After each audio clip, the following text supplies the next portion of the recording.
Breakfast with Elli.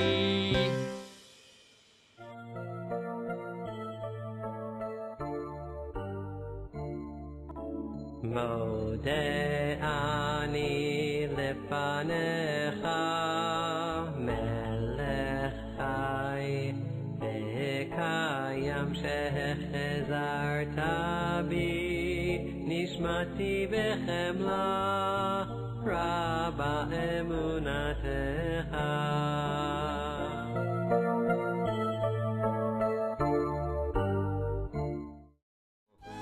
Shavua tov, Shavua tov, Shavua tov, Shavua tov, Shavua tov, Shavua tov, Shavua tov, Shavua tov. A good devil he did, a good devil he did. Oy, oy, oy, oy, oy, oy.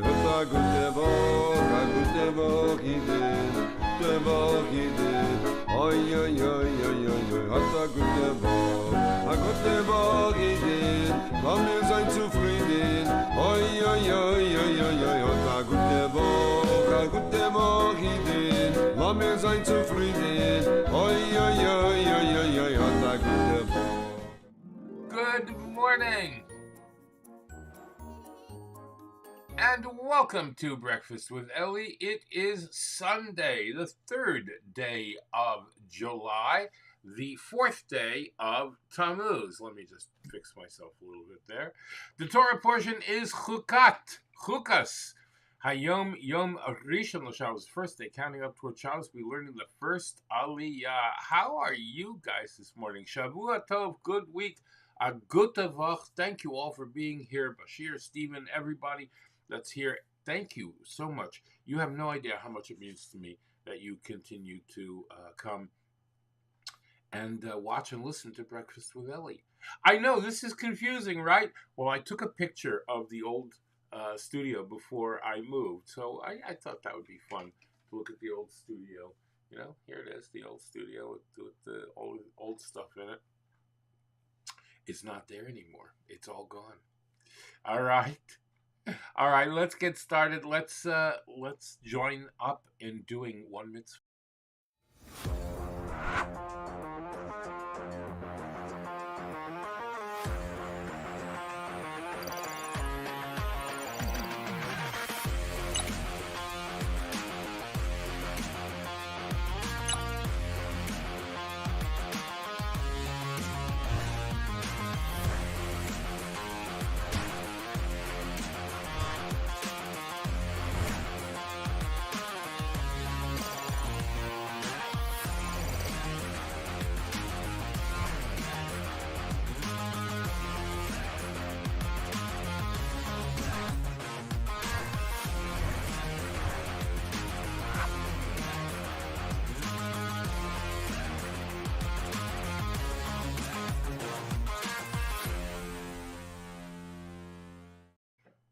right, men and boys, let's get our tzitzis together. Baruch atah Adonai Eloheinu melech haolam asher kiddishanu b'mitzvotav v'tzivanu al mitzvat tzitzit.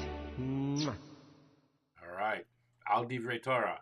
Baruch atah Adonai Eloheinu melech haolam asher kiddishanu b'mitzvotav v'tzivanu al divrei Torah. All right, Harini Makabel. Hareini mikabel alay mitzvat aseh shel ve'ahavta l'reacha kamocha. I take upon myself every single day to love my fellow friend in a very special way. Right, Torah tziva lanu. Ay Torah tziva lanu Moshe morasha keilat Yaakov. Torah tziva lanu Moshe morasha keilat Yaakov. Okay, all right, get your pennies out. It's time to give tzedakah. I put it in the pushki, the tzedakah box. I put it in the pushki, the tzedakah box. I put it in the pushki for someone else to keep. Yeah, I put it in the pushki, the tzedakah box. I put it in the pushki, the tzedakah box. I put it in the pushki for someone else in need. Excellent, tzedakah has been given. Y'all are great. All right, now let us sing the Shema. Are you ready? Right hand over your eyes. Shema Yisrael Adonai Eloheinu Adonai Echad.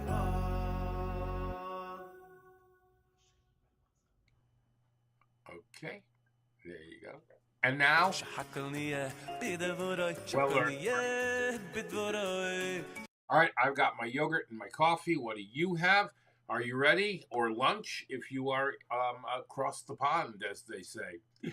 Ready? Baruch atah Adonai Eloheinu melech haolam shehakol nihya b'dvaroi.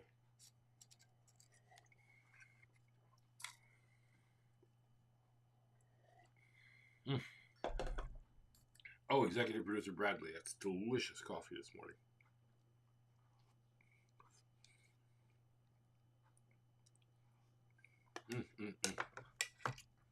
All right. Okay. Today in Jewish history. Today is a fascinating. Oh, what is going on over here? Hold on one second. Yeah, that's right. And then it's supposed to be in all scenes that way. Let me see if I can get that to be that way. It wasn't so bad to have 770 in the background, right? All right. As soon as this lets me, we will move on. All right. Today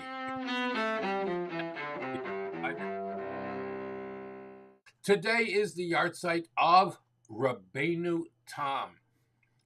Many of us, Lubavitchers and non-Lubavitchers, other Hasidim, put on the second set of tefillin called Rabbeinu Tam's tefillin.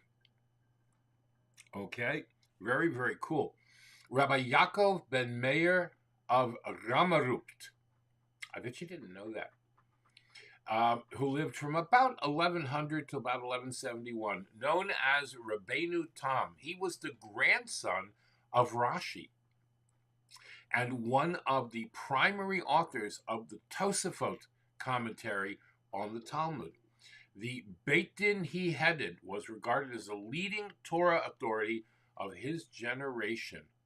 I know. More about Rabbeinu Tam at Chabad.org. Today was the day that Maharam, Rabbi Meir ben Baruch, the Maharam of Rottenburg, the great Talmudic commentator and halachic authority for German Jews, was imprisoned in the fortress at Enzelheim and this time, sorry, a huge ransom was imposed for his release. The money was raised, but Rabbi Meir refused to allow it to be paid, lest this encourage further hostage-taking of Jewish leaders. He died in captivity after 7 years of imprisonment. Today is the yahrzeit of Rabbi Pinchas Horowitz, the rabbi of Frankfurt and the author of the Sefer HaFla'ah and Sefer HaMikneh, commentaries on the Talmud, and Panim Yafot, an exegesis on the Torah. Rabbi Pinchas and his brother Rabbi Shmelka of Nikolsburg, oh yeah, you've heard of him, were students of the Mizritcher Maggid, among the first adherents to the Hasidic movement to hold rabbinic posts in Western Europe. The famed Rabbi Moshe Sofer, known as the Chassam Sofer, considered Rabbi Pinchas to be one of his main teachers. I think that's cool, don't you? Today is also the yahrzeit of someone I knew and respected very much, Rabbi Mendel Futterfass. As a young man, Reb Mendel studied in the underground network of Yeshivas Tomchei Temimim Lubavitch in Russia. He was subsequently given the task of obtaining the funds necessary to maintain the network of hidden classes. You know what? I have a picture of Reb Mendel. Let me see if I can get that up for you. Hold on. Yeah, I know I can, so just give me a second here. All right, excellent. Here we go. Here's Reb Mendel Futterfass. There you go. Amazing, huh? He later risked his life once again to oversee the clandestine escape of hundreds of Lubavitcher Hasidim from the USSR via Lemberg. Yeah, how about that? He was an amazing, amazing man. He used to sit right in back of the Rebbe at the Farbrengens. As a result of these later efforts, he was caught and sent to work in the Siberian gulags for 8 years. After finishing his sentence, he was denied exit from Russia for an additional 8 years until his request was finally granted in 1963. He lived in London and then in Kfar Chabad until his passing. Reb Mendel was a legend in his time, dedicated to the 6th and 7th Lubavitcher Rebbes. His dedication was unsurpassed, as were the heights he was ready to go to assist a fellow Jew. He was known for his sharp wit and his humor, as well as his well-attended Farbrengens, which were interspersed with life lessons and creatively deduced from his experience in Siberia. There are so many stories about him. He was a chassid, close to the last Rebbe, a man of Mesiris Nefesh, founded Jewish institutions behind the Iron Curtain and the USSR from the year 5733. He was a Rav in the Yeshiva Tomchei Temimim in Lubavitch, and I had the pleasure of knowing Reb Mendel. So we wish his neshama an Aliyah, and yeah. All right.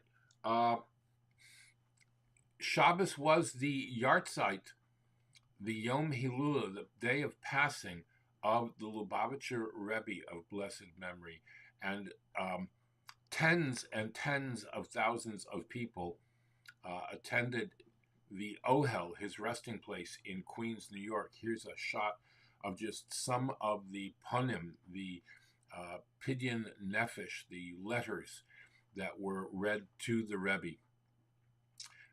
And people stood there and read these letters. Oh, you want it bigger? Okay, there you go.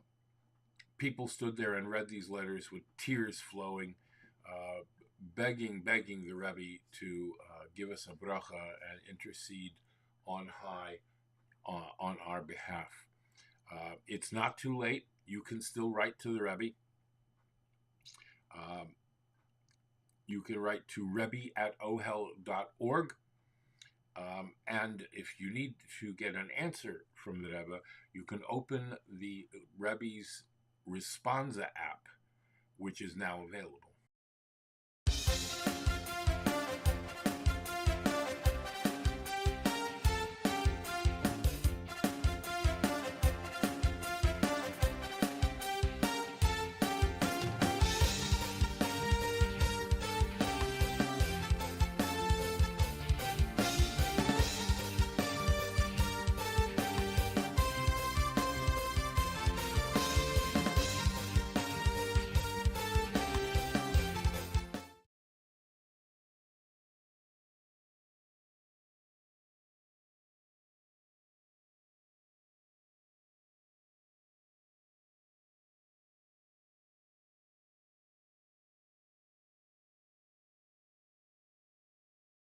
Yom for today, the fourth day of Tammuz.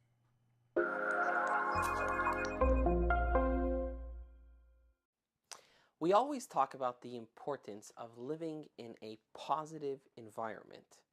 You don't have to be a great philosopher like the Rambam to understand that people, by nature, are influenced by their surroundings. That's why Jewish law says that if the inhabitants of the city in which you live don't live up to a certain standard of moral behavior, then you should get out of that city. You should move away. Now, how do you reconcile this with the Rebbe's practice of sending out shluchim, or emissaries, to towns and cities that don't even bear a trace of Torah environment? Says today's HaYom.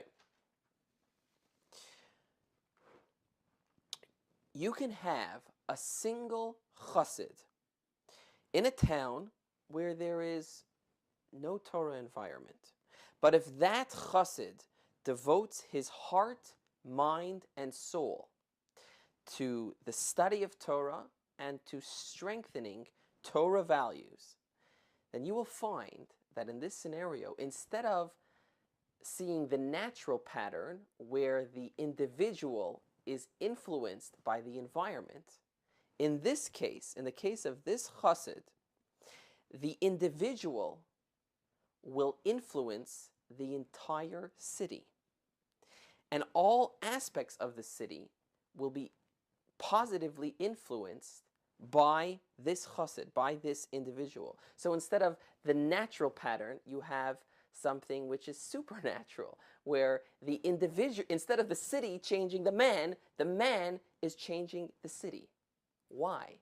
What about this fellow allows for him to literally transcend nature? Says the HaYom, it's because this chassid is not there on his own account. It's by merit of our patriarchs, the fathers of the world, who themselves were people who transcended nature. Is that cool? Is that cool? I really love it. Okay. Let me see where I am over here.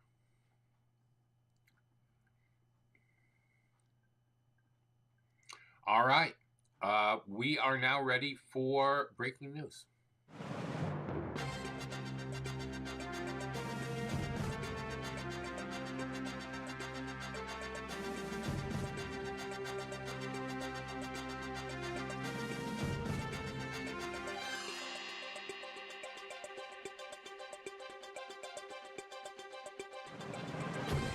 New York City health officials have added more than a dozen new suspected monkeypox cases to the burgeoning count, sending the total caseload in New York to 78 as state and federal governments shore up vaccine access amid the rare U.S. outbreak.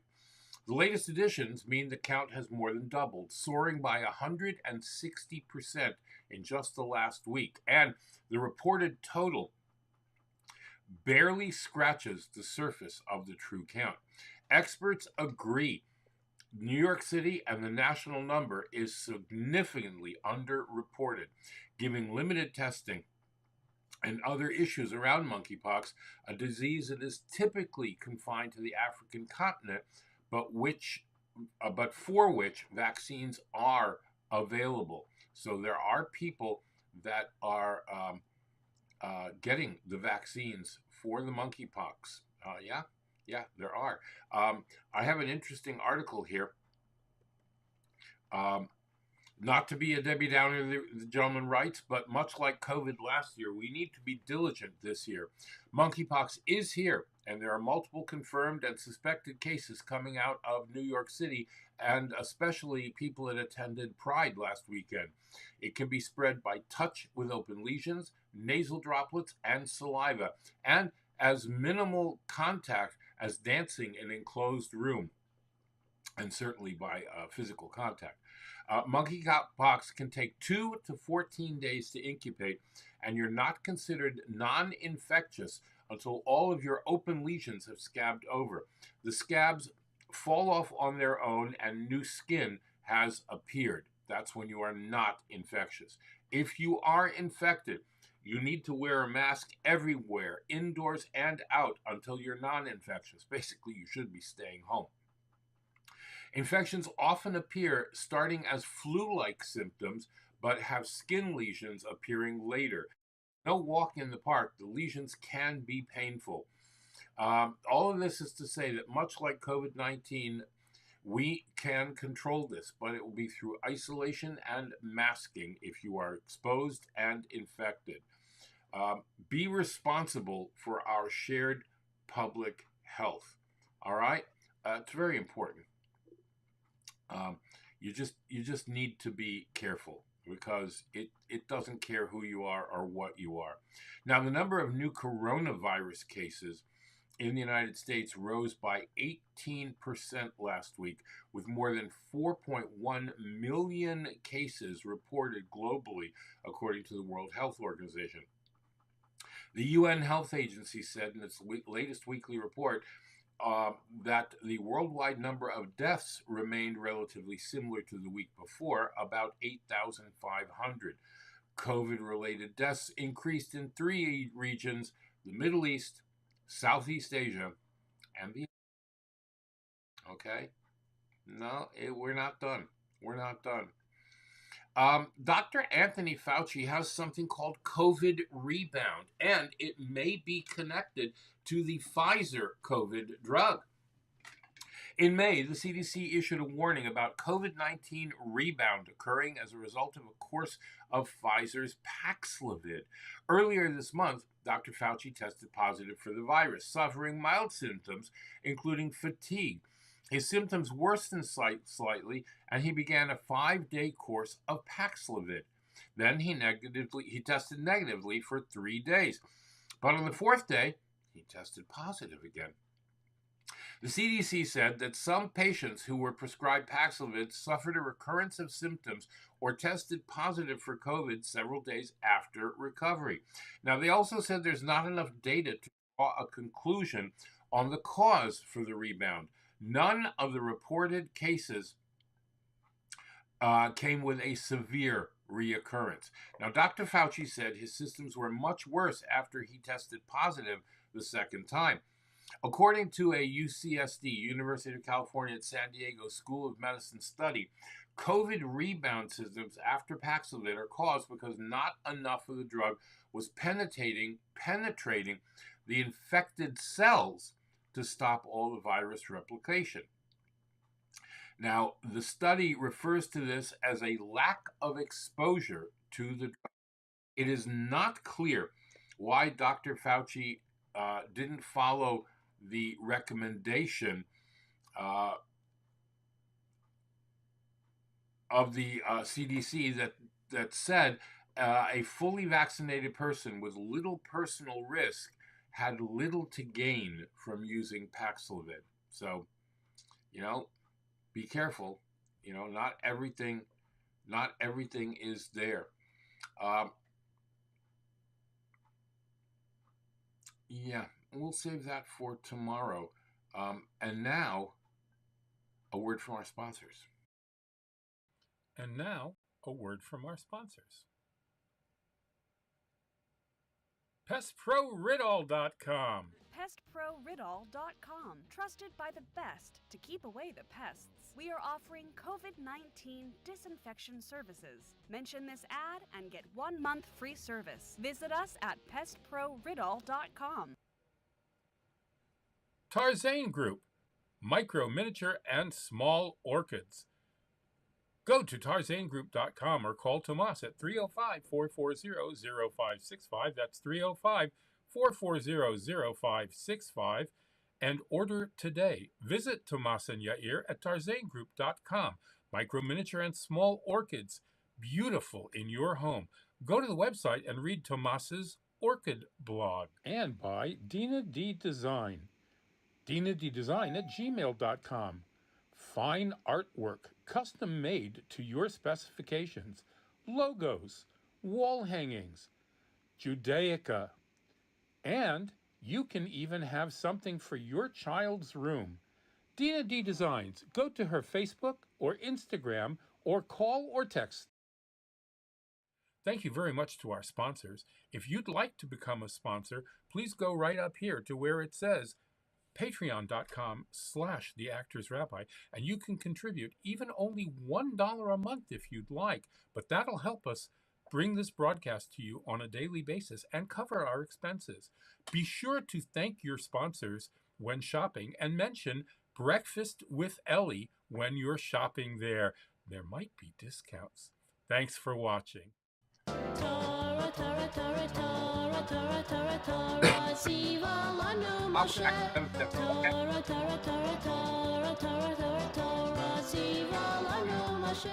All right, we are doing Parshas Chukas, and since today is Sunday, we are going to be doing the name of the Parsha. breakfastwithelli.live/tip jar to give us a one-time tip, and patreon.com/theactorsrabbi to become a sponsor. And you can sponsor just one day if you like. I know. That's pretty cool, right? I know it is. All right. We are learning the name of the Parsha from the Chayenu magazine. Comes from the Gutnik Chumash, put together by the people at Kol Menachem, Rabbi Chaim Miller. I know. It's a cool project. All right. It's a very, very cool project. All right. Parshas Chukat. The Parsha itself spans a period of nearly 40 years. First, the Parsha discusses the laws of the red heifer, which were said on the first day of the month of Nisan, before the sin of the spies and Korach's rebellion. But then we jump almost 40 years to discuss the passing of Miriam and Aaron and the conquest of the giants Sichon and Og. Now this begs the question, what is the inner reason the Torah chose to backtrack to a time before the sin of the spies and then jump suddenly forward to the end of the Jewish people's journey in the desert? Now, to answer this problem, the Rebbe asks, let's first turn to another issue that appears to be perplexing here. I love how the Rebbe does that. Here's a problem, and I want to answer that problem. But before we answer that problem, here's another problem. The answer to this problem, this begs the question, we got that. To answer this problem, let's first turn to another issue that appears to be perplexing here. Near the end of this Parsha, Moshe sends spies to YAHRZEIT, echoing the sending of spies nearly 40 years earlier. We would presume that after being sentenced to wander in the desert for almost 40 years, the Jewish people would have learned their lesson and taken extreme precaution not to repeat the sin of the first spies. Yet, we find in our Parsha that the first spies' key errors appear to have been repeated. The first spies deviated from their mission that they were assigned. Similarly, in this Parsha, Moshe sent spies to sent men to spy out YAHRZEIT. But instead of merely collecting information, as Moshe had told them, They deviated from their mission and they captured its villages. And the second question is, after conquering the land of Sichon, it says the Jewish people settled in all the cities of the Amorites, in Heshbon, and in all of its villages. Now surely, settling in these lands rather than entering the land of Israel resembled the sin of the first spies. They just didn't listen. In truth, however, exactly the opposite was the case. The Jewish people of this second generation did not repeat the sin of the spies, but rather they sought to correct it by showing additional enthusiasm about conquering the land. So, when Moshe sent spies, they didn't merely survey the land, but they captured its villages. And while Hashem told them that they were going to conquer the land of Israel, the land of the 7 nations, the land of Canaan, they nevertheless decided to settle in the lands of Sichon and Og, which were part of the extended borders of the land of Israel that were promised to our forefather Avram. So that is the inner reason that our parsha begins with a pasuk, a passage that was said before the sin of the spies. For though their enthusiasm to enter the land recorded here, through their enthusiasm to enter the land recorded here, the Jewish people succeeded in correcting the sin of the spies, reaching their prior spiritual level that they had attained before the sin. And this message, well, that's reflected too in the name of the parsha. Chukat is a derivation of the Hebrew word chatika, meaning engraving. Because here we read of the Jewish people's desire to inhabit the entire land of Israel promised to Abraham, to the extent that a love of the land had totally permeated their hearts and minds, like letters which are engraved in stone. Yes, yes, yep. Answer a problem with a problem. In the first Aliyah, the most severe of all ritual impurities is tumat met, the impurity contracted through contact with a human corpse. So this section details the purification process for an individual or object which has contracted this form of impurity. It's stunningly amazing. A red heifer. Now, this red heifer is something that is very, very, very rare. All right.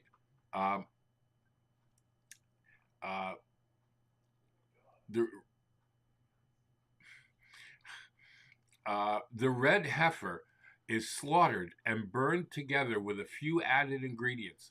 Water from a stream is added to the ashes. Now, on the 3rd and 7th day after contracting this impurity, the mixture is sprinkled upon the individual or object. After immersion in a mikvah, the ritual pool, the person or object is freed of this impurity. Now, this is really, really strange. The para aduma, the red heifer,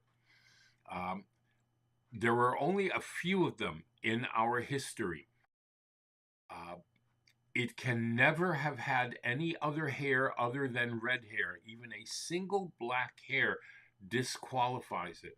And while the ashes, which are mixed with a few added ingredients and water from a stream added to it, the person that receives this poured on them becomes tahor,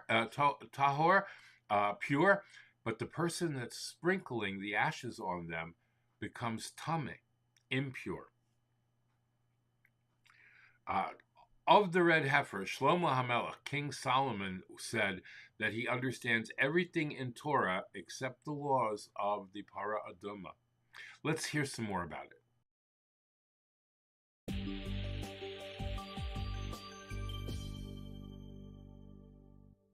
Rabotai, Boker Tov, Yom Rishon, Aliyah Rishonah, Pashat Chukat. The parasha this morning, Chukat, deals with the topic of death. Not only in the beginning, does discuss how to metaher, how to purify those who become tameh, but the parasha also deals with the tragic loss of 2 of our great leaders, of Miriam and Aharon. And we'll see the connection later on. But in the first Aliyah, we were given a commandment, what we call a chok, to take a para aduma, referred to as a red heifer, asher lo ala ol, that was never ever used in any purposes, asher en bamum, that has no blemishes, fully red, and it is brought to Elazar Kohen.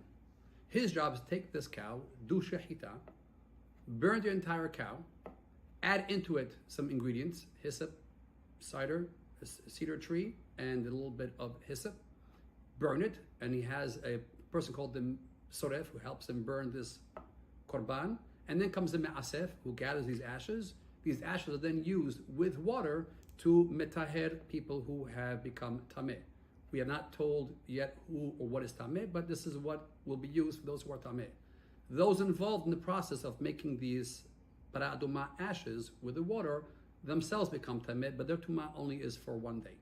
The Aliyah then ends up by telling us that all those who come in contact with a dead body, either by negiyah, by touching the dead body, or by being in the ohel with a dead body, or by walking over something of the dead body, all of these people are what we call tameh for 7 days. And they're required to be sprinkled with this mei tahara, with this meim chayim, on day 3 and day 7, and only after the end of day 7 are they tahor. During this time, the parasha tells us that during this tum'ah, they cannot come to the ohel, to anywhere kodesh, at punishment of karet. And this is where the first aliyah ends. And so here at this point, I'd like to ask us to think. First of all, why are we dealing so complicatedly with the concept of death? And then why is it introduced as chok? So Chazal, and I just want to give it some ideas so you can think of it yourself throughout the day, tell us that a chok is a more complicated mitzvah than a tzivui. In total, between chok and tzivui, we have 613. Some of those 613 are called a chok because, from what Chachamim tell us, they're much more complicated to understand for us to understand. Well, part of the chok does have to make some sense to us, and we can see from over here that what really is happening is that death is probably the most traumatic thing that we go through in life. That's probably our biggest fear. It's a fear that we can't get over because it is going to happen to every person in this world. And therefore the parasha tells us, listen, this idea of death is part of life. So this mayim that you're going to put upon those who came in contact with death will give you this mayim hayim. And what we're basically telling ourselves is that when we do go through tragedy like death, we have to go through a recovery. It may take us one day if you're associated somewhat with it, but if you're directly involved with tum'ah, with a dead body, it may take up to 7 days. And therefore we have what we will call today a post-traumatic stress disorder, where you're able to get over the death of a person either that you knew or came across and be able to deal with the tragedy of death, and you continue to live with life.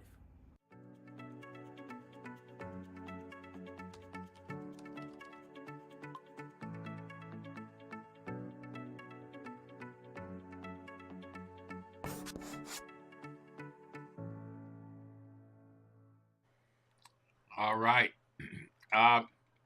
We have a very, very fascinating Michael Kigel for you today. Speaking of the Para Aduma.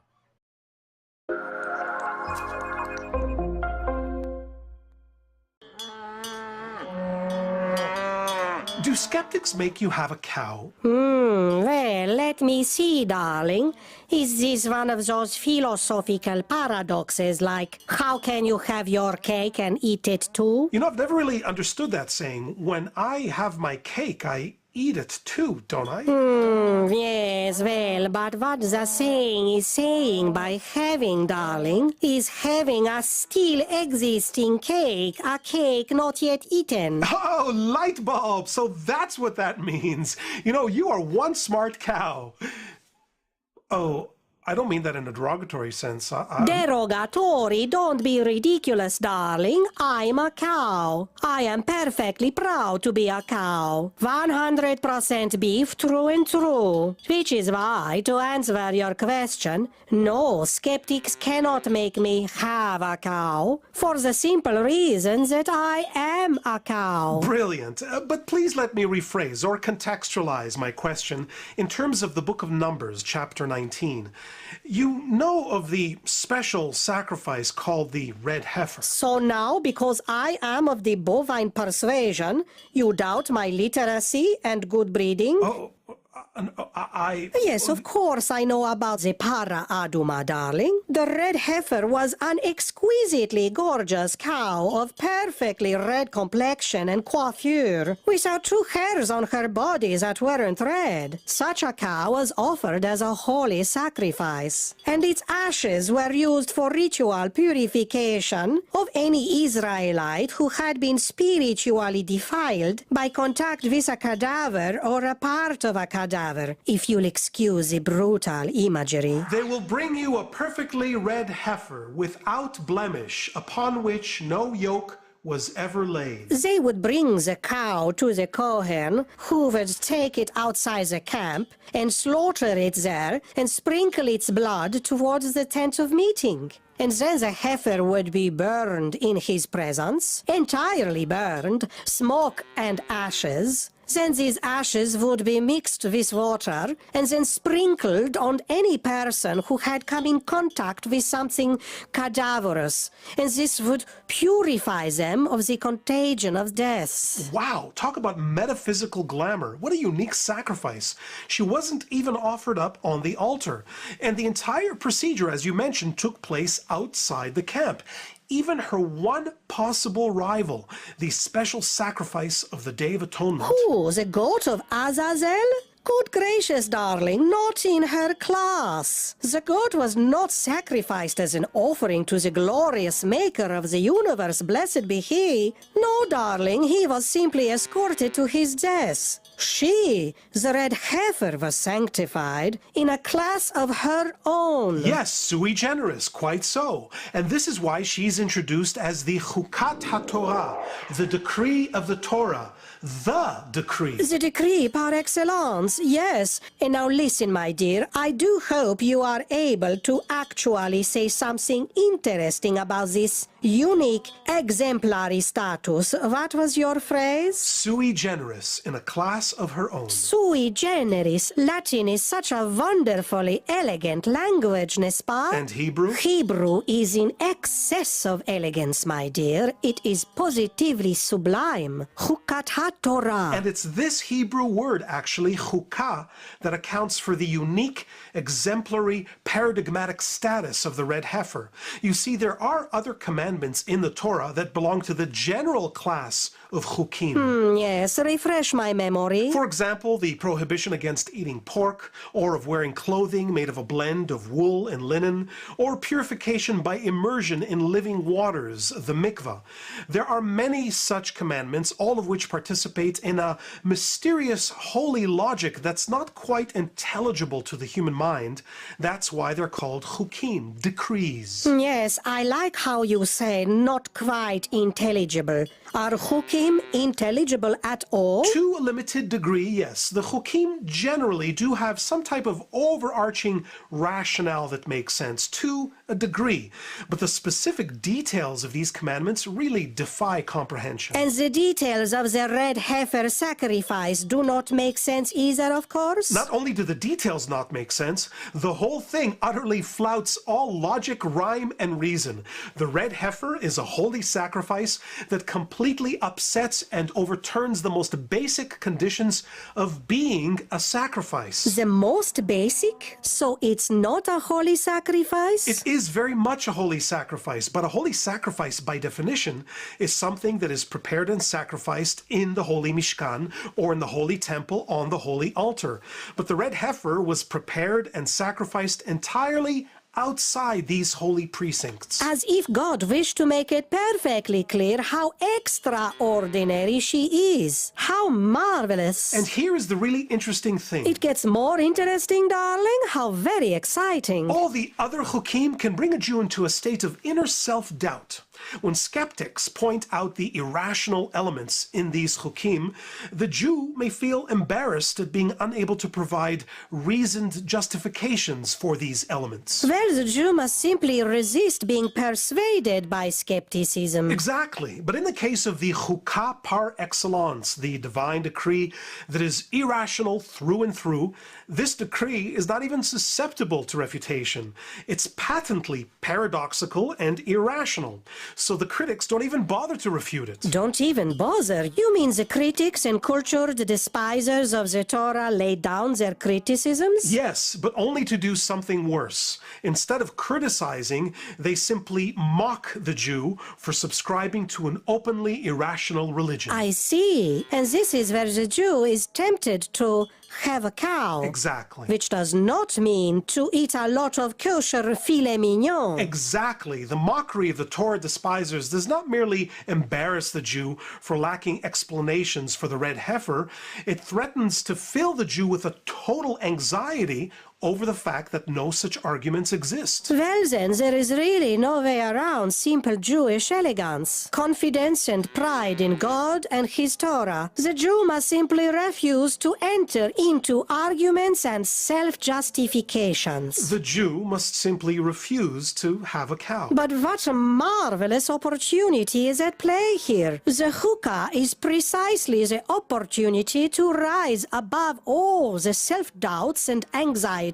that tempt one to find some way to mediate one's relationship with God through reason and so on. It's the opportunity for a non-mediated, more immediate connection to God. Isn't that just marvelous? The Chukas is an opportunity, by the same token, for the Jew to embrace the super-rational core of his or her own soul.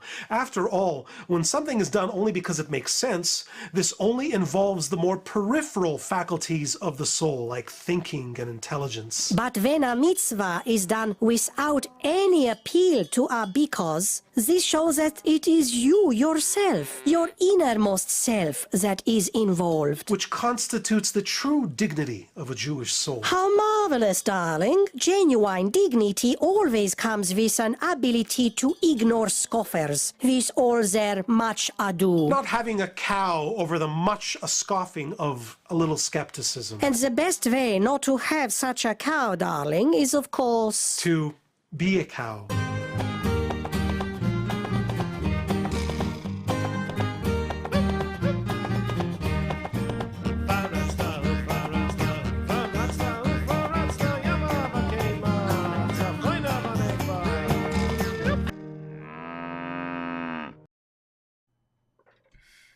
So well done. So much fun.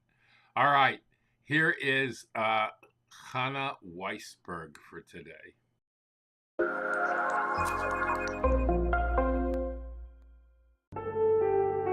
Ever watch a parent sacrifice her own needs so her child will have it better? Is it logical? No. But some of life's greatest experiences go beyond logic. This week's Torah portion is Chukas, which refers to the supra-rational laws. It begins with the law of the red heifer, whose ashes were sprinkled on those who became ritually impure. One of the fascinating things about this ritual is that although the ashes purify the impure individual, the Kohen, who is usually so careful not to become impure, becomes impure when performing it. The Torah is teaching us to care about another person's impurity and corruption, and to do everything within our power to help rehabilitate him. What about the time, energy, and resources that it will rob me of? What if contact with him will diminish me? Does it make sense? No, but life isn't about doing things that are only logical. Our lives are about transcending our egos, putting aside our self-interests, and opening ourselves up to loving another and doing something purely out of our devotion to God, even if it won't benefit me. And ultimately, those may be life's greatest experiences.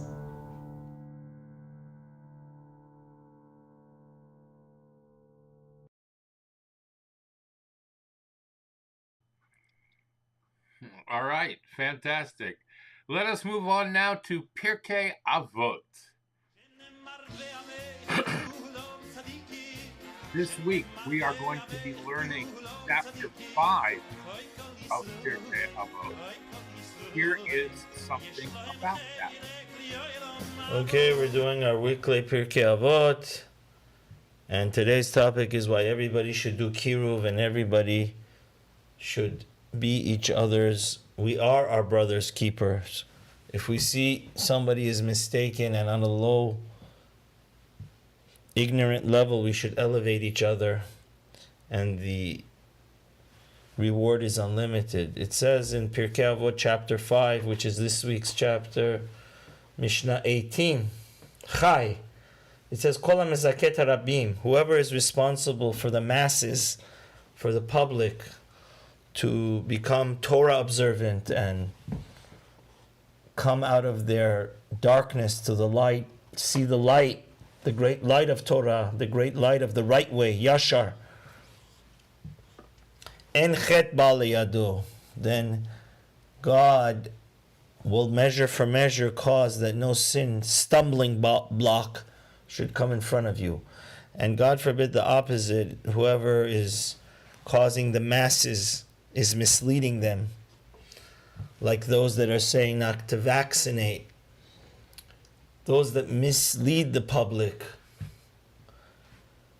then God does not let those people do teshuvah, repentance. So what's going on here is Moshe is obviously the personification and the greatest example of somebody that he gave us the Torah. Torah sivalanu Moshe Marasha Keilat Yaakov. And very important idea. All the mitzvahs that the Jews do, Moshe has a portion in that. So the sum is much greater than the total. It's the best investment. Let's say if you make somebody wasn't frum, and you were mekar of them to do tshuva, now all of the mitzvot, it's like you created them. You're like their spiritual father. So you have a portion. Let's say the guy does 1 trillion good deeds in his lifetime, which is not unconceivable. You also get a bonus in your account, in your spiritual account. So Rav Ovadia Yosef explains this, that the Gemara in Yuma, Pei Zayin Paz, says, why is this?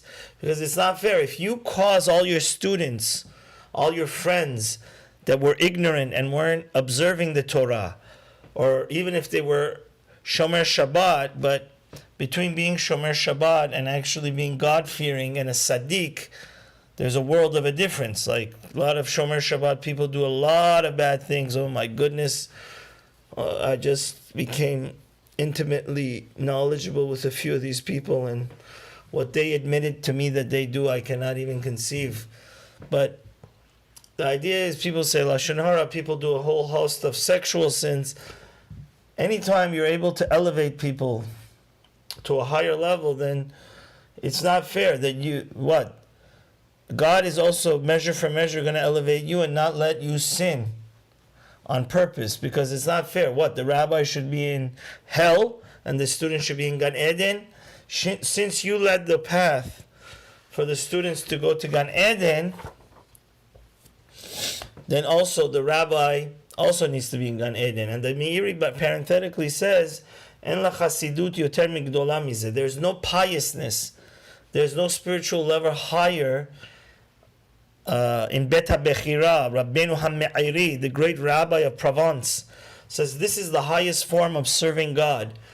There could be no higher piousness than causing the masses to come to the right way, to come to the right way of Torah. And so much in life we could look at the situation where 85% of the secular Jews, or God forbid, marrying non-Jewish. It's a heartbreaking statistic. And there's so many ignorant Jews. Some people are 99.999% ignorant. Some people are very observant, only 1% ignorant. But it's such a golden opportunity. We have so many people that we could make it a lifetime project to be their friend, to love them, to care about them. And if you're able to even elevate them 1%, then that's the greatest investment in the world. Because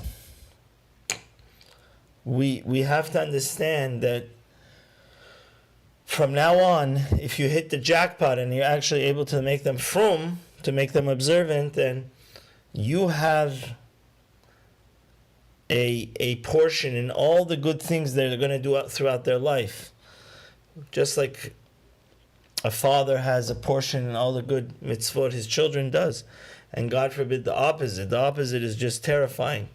If you actually plant a rotten seed into people's mind and you lead them astray, then they're never going to get to do repentance. So may Hashem help us to realize that this is the greatest investment of all time. We meet and greet so many secular people, Jewish people, and each one of us, if we actually care a little bit, we could try at least to pray for them and show them a smile, show them genuine friendship. And you never know, that could plant a seed for them to come back to the way of Torah, because their soul deeply desires that. If they put away all their distractions, and since you're responsible, you have reached the highest form of a mitzvah, and there is no thing greater than that in the world. Amen. Of creations that there are. So when we speak about supernal letters of God's speech, so we might think, well, it's just letters, they're somewhat lifeless, but actually they're exceedingly higher than even our wisdom and the intellect of a created being. Very simply, the utterance of these letters are what created us. Let us make man in our image is the creative force that created us. So therefore, our great intellect that we have, what's greater than that? The utterance that creates us, the breath of his mouth that comes and creates us. That the breath of him is breathed into the nostrils of us to give us life. Hence the divine speech and breath being the source of wisdom and intellect of the soul of Adam, which contains all the souls of all future generations and all the great tzaddikim, and superior to all the angels above. Nonetheless, this force is much greater than him. And the reason, the transcendence of the supernal letters over the soul of man, is because the letters of God's speech are a reflection or a revelation of his divine attributes. And his divine attributes are totally bound up and one with the essence of God. So since this is a revelation of the divine attributes, the letters of speech of God, hence those letters are bound up with and expressing the divine attributes, and the divine attributes of God are totally one with God. Now, why do we call them letters then? Because if they're such a powerful force, I mean, a letter is a letter. Here we're talking about a letter that's a creative force. It's creating all of existence, all created beings. So it's only letters in relation not to us, but relative to the attributes of God, the divine attributes. In other words, they're letters that are merely an expression of him, but relative to us, they're not letters, they're a creative force, even though we call them letters. Now, these creative forces of the letters are 22 different kinds of a flow of divine energy, life force, differing one from the other, which are responsible for creating all the creatures of creation. Why 22? Because it rose in his will to be as such, and that these 22 are expressing the will, the wisdom, and again, effectively the divine attributes of God in 22 different effluences, different flows of divine energy. 22 letters because, well, that's how God so desired, not more, not less. And these are the 22 letters that are fixed in the mouth and the tongue of an individual that we can express, the 22 letters of the alphabet. As the Sefer Yetzirah says, that the very shape of the letter indicates the divine flow and energy flow that's in them, and that are therefore thereby a creative force of God, these utterances of God. And it's likewise by the letters of speech and the thought of a human being is an outflow of an expression of them, of their intellect and emotions. Likewise, that's the way it is above. And with that, we conclude chapter 11, and that is Tanya 5. Thank you for joining. Fantastic. If you'd like a copy of Rabbi Chaim Miller's practical Tanya, let me know. I've got one for you. All right? All right. Sefer HaMitzvahs of the Rambam. Mitzvah minute number 46. Hello everyone. Today we once again continue positive mitzvah number 155, the mitzvahs to recite Kiddush when Shabbos comes in and Havdalah as Shabbos exits. Primarily, as we mentioned yesterday, Kiddush should be recited on Friday night as soon as Shabbos enters, and Havdalah should be recited on Motzei Shabbat as soon as Shabbos exits. However, the Rambam tells us that if one forgot to recite the Kiddush or purposely decided not to recite Kiddush on Friday night, he has the entire day of Shabbos to make up for that and recite Kiddush then. And the same holds true for Havdalah. If one did not recite because he forgot Havdalah on Motzei Shabbat, or he purposely decided not to recite Havdalah on Motzei Shabbat, he has more time than Kiddush to make it up. He has until Tuesday, and in some texts of the Rambam it says until Wednesday, to make up for the missed Havdalah.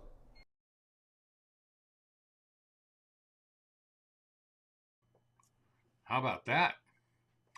We prefer to do it right after Shabbos and not do anything else until then.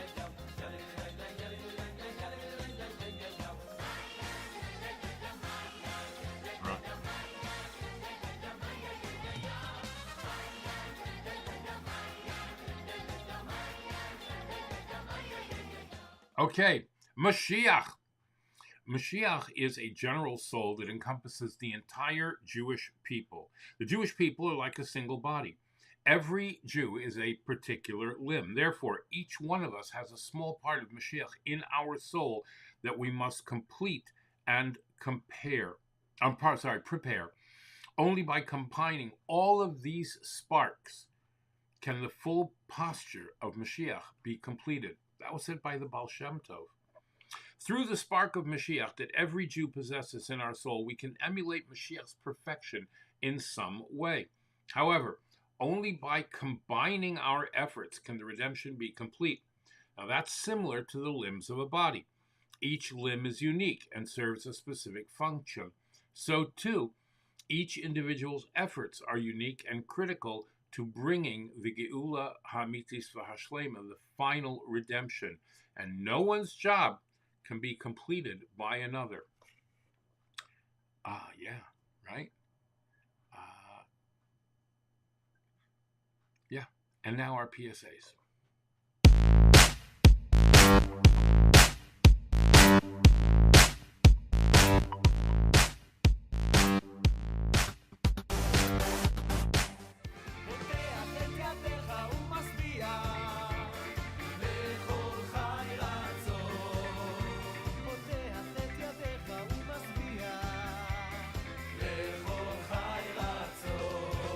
All right, Must Be a Soup Kitchen and Food Pantry is available by texting the word food to 726-879. 726-879. You can get 7 days worth of pantry food and hot meals every single day. All right? Yeah. Yeah. That's just how it is. Okay? All right. In Rockland County, tomcheshabbos.org, tomcheshabbos.org, and in Lakewood, it's tomche.org. Hold on 1 second here. Just looking for something. All right, this is going to be it here. Okay. Just that PSA is really, really loud. And I know that I fixed that.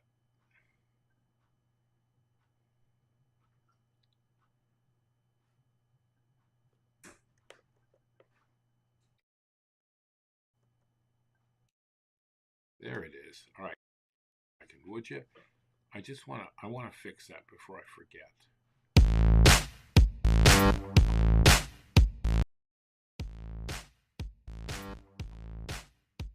There we go. All right, there we go. Thank you so much. In Chicago, it's the Chicago Center Kitchen at breakfastwithelli.live/Chicago Food Bank. All right. Where am I here? I'm totally lost right now.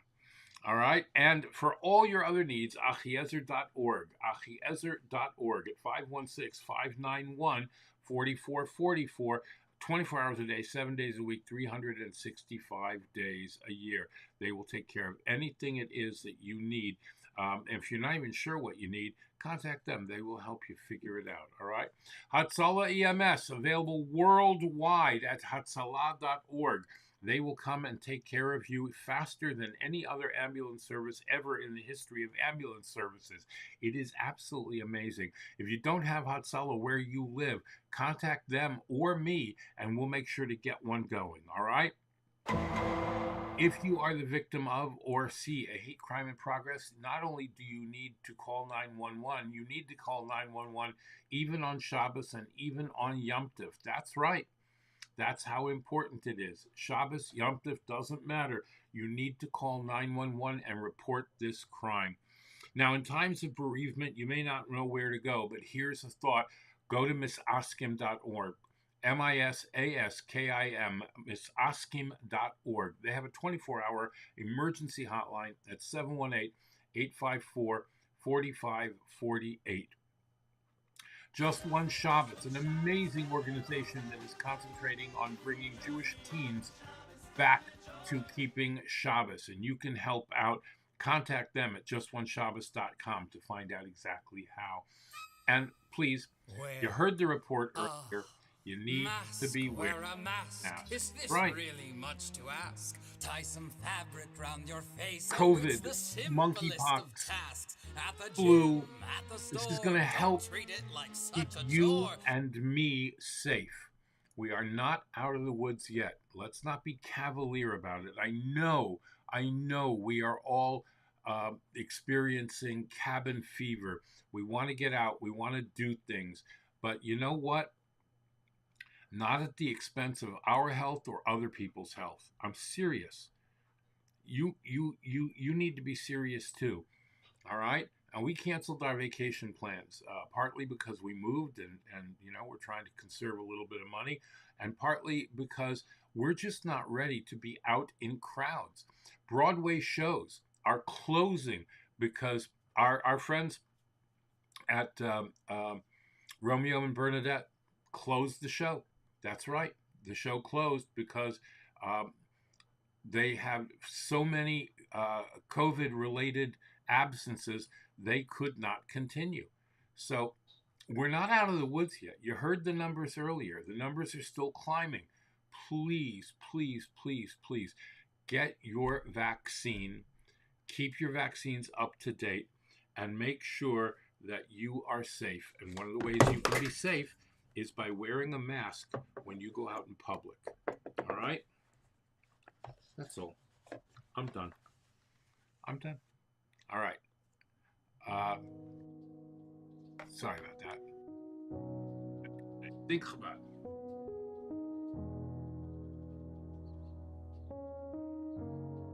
All right. One single student or person who devotes his heart, his mind, his soul to Torah and to bolstering Torah affects wonders in a large city, in all that city's affairs, the manner that transcends the natural order by the merit of our patriarchs who were fathers of the world. Wow. All right. That's an answer to the Rebbe sending out people to all the far corners of the world, even to places that don't have a minyan.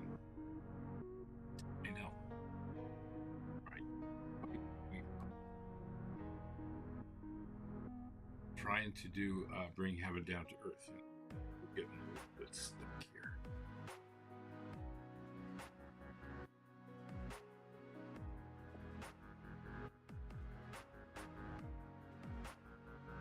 Let me see if I can unstick it.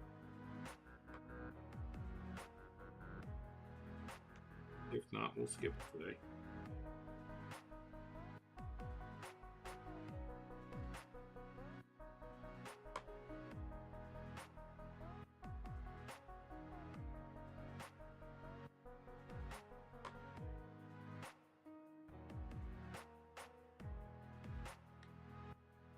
All right, hold on. There we go. No, it doesn't want to work today. All right. Bring some heaven down to earth. All right. Oh, no. Here we go. Low battery. It needs to charge. Okay, yeah. It's being poopy today. I don't know why I had a low battery. It was fine. All right. Come talk to me on social media. Any of the Actors Rabbis groups at WhatsApp, Twitter, Spaces, Telegram, Facebook, Instagram, Spotify Live, LinkedIn, Clubhouse, or theactorsrabbi.com. And at theactorsrabbi.com, you can sign up for life coaching services if you need them. All right? Let's make an after bracha. Baruch ato Adonai Eloheinu melech ha'olam boirei nefashos rabos v'chesronan al kol ma sheborasa lachayos bohem nefesh kol chai baruch chai ha'olamim.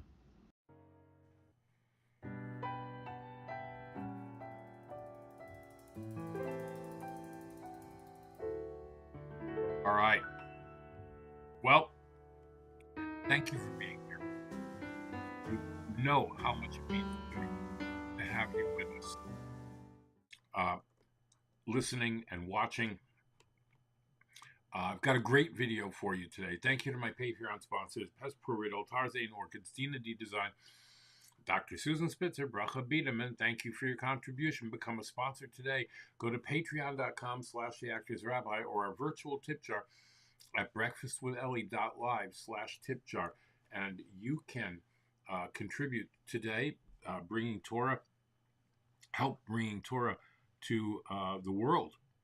I know, because we are broadcasting to the world. I think that is so cool.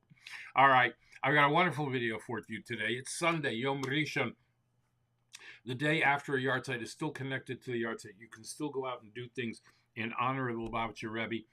If you need suggestions on what to do, please contact me and I'll be more than happy to put you in the right direction. Enjoy this video. In the words of Rabbi Isaac Hamler, have affection for a fellow. Hashem will have affection for you. Do a kindness for a fellow. Hashem will do a kindness for you. Befriend a fellow and Hashem will befriend you. You are welcome, Bashir. It is always a pleasure to have you in the room today. Thank you so much. Pass this on to your friends. Come back tomorrow with at least one more person to watch or listen to you. That's with you. That's your homework for tonight. All right. There's a QR code if you want to go give us some help in bringing this channel to you. I've posted links. Have a great day. Enjoy this video. I love you. I'll talk to you tomorrow. Bye.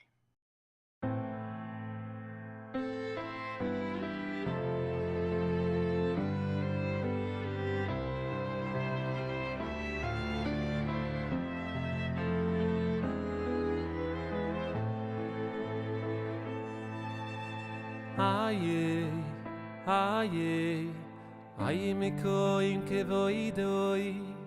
Aye me koim kevoidoi. Aye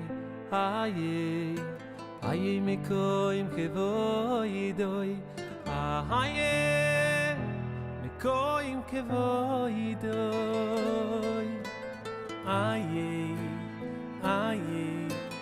Aye me koim kevoidoi. Aye me koim kevoidoi.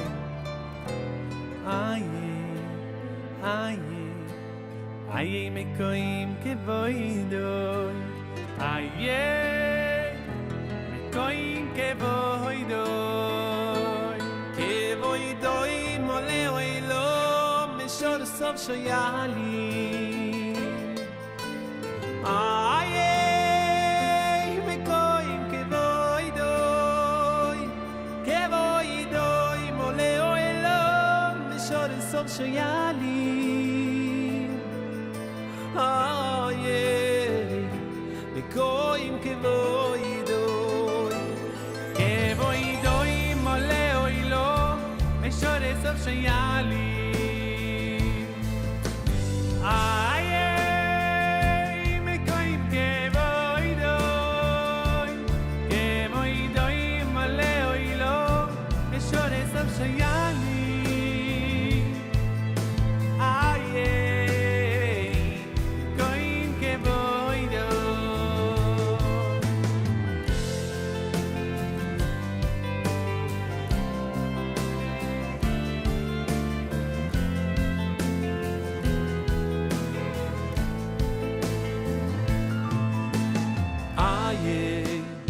Aye, aye, me koim kevoidoi. Aye, me koim kevoidoi. Aye, aye, aye, me koim kevoidoi. Aye, me koim kevoidoi. Kevoidoi mole oilo, me shore sab shoyali.